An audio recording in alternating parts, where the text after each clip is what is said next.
tempat tinggal. Di sini hanya sebentar, tidak kekal. Betulkan niat dari sekarang, tukar sikap kita yang merugikan.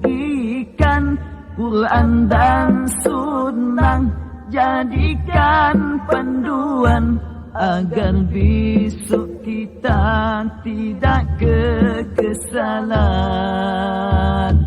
Biar susah sedikit kerana Tuhan, untuk menghindar kesusahan yang besar yang tidak sanggup ditanggung.